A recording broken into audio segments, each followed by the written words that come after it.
So one of the biggest phenomenons that we see with athletes that's happening every year is the off season is shrinking.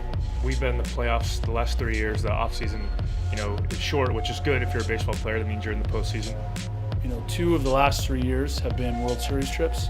As a result, we're seeing him in late, if not early December. And so we've only really got 2 months to get him ready to play at a level where he was at in the past, and that often took 3 or 4 months.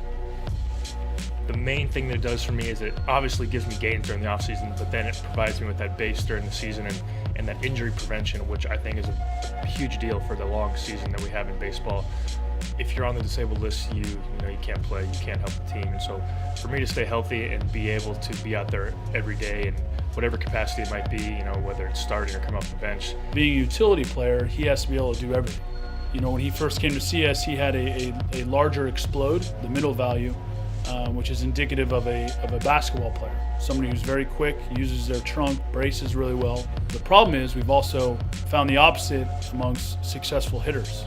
So those thresholds, of the data become very important to gauge at what level is a guy quick enough to be successful in the infield, yet rotational enough to contribute offensively. I've got to be able to play second, third, and short, and from night to night, whether it's playing up the middle, we got to be that first step quickness. Coming off the bench, pinch hit, you got to be ready on a moment's notice whenever the manager tells you you're in the game. So, I feel like the stuff we do in here really prepares you for a long season and whatever the season may throw at you.